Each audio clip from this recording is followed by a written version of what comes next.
আদিত্য দরের ধুরন্ধর the revenge ট্রেলারটা দেখলাম। ট্রেলারটা দেখে আমার কাছে জোশ লেগেছে। মনে হচ্ছে যে এই সিনেমাটা ধুরন্ধর প্রথম পার্টের সাথে এখানে আরো বেশি ভালো গেটআপ, ভালো অ্যাকশন এবং রিভেঞ্জের যে হিংস্রতা সেটা আরো ব্যাপকভাবে দেখানো হবে এবং সেটা হবে আরো ভয়ানক। এদের যে গেটআপ, বডি মুভমেন্ট এবং তাকানো এবং এর সাথে সাথে বিজিএম দুর্দান্ত মনে হয়েছে আমার কাছে।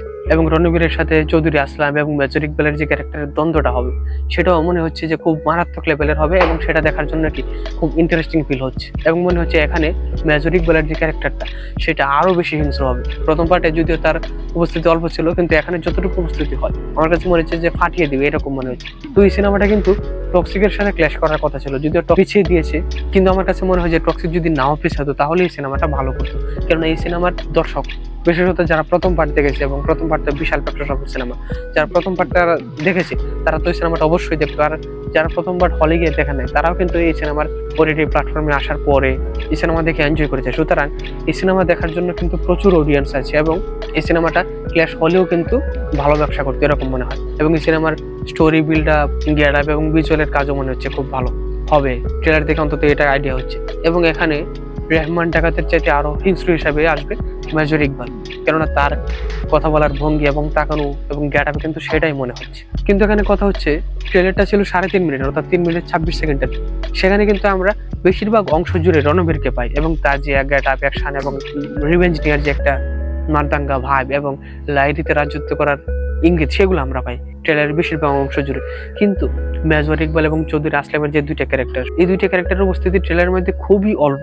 যদিও তাদের ক্যারেক্টার খুব ভালো গুজবাম দেয়, মনে হচ্ছে যে তারা খুব মারাত্মক লেভেলের হিংস্রতা দেখাবে, কিন্তু তাদের উপস্থিতি কম। এখন কথা হচ্ছে যে প্রথম পার্ট যেটা দুরন্তরের, সেখানে কিন্তু সিনেমার প্রাণ ছিল রেহমান ডাকাত, যেখানে অক্ষয় খান্না রোলটা প্লে করেছিল। এইখানে কিন্তু অর্থাৎ এই দুরন্তরের রিভেঞ্জের মধ্যে সেই রিভেঞ্জ যত হিংস্র আমাদেরকে ইঙ্গিত দিচ্ছে অথবা যত মারাত্মক লেভেলের হবে, সেটা কিন্তু আমাদের কাছে তখনই মনে হবে যখন দেখবো যে রেহমান ডাকাতের মতো অথবা তার চাইতে ভালো হিংস্র কাউকে প্রতিপক্ষ হিসেবে দেখবো।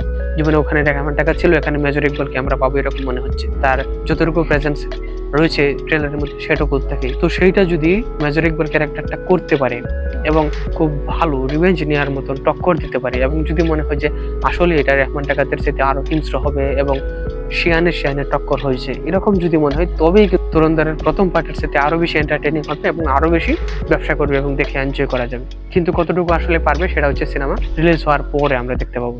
এবং আশা করছি ভালো না, ধুরন্ধরের প্রথম পার্টের সাথে এটা যদি বেটার হয় তবে সিনেমাটা ভালো বলা যাবে। না হয় কিন্তু গল্পটা একচেটিয়া বলা হয়ে যাবে যদি সারাক্ষণ রণবীরকেই দেখি। তাই রণবীরের সাথে তাল মিলানোর জন্য চৌধুরী আসলাম এবং মেজর ইকবাল ক্যারেক্টারটা কি অবশ্যই গুরুত্বপূর্ণ, এরাই সিনেমাটা প্রাণটা ধরে রাখবে।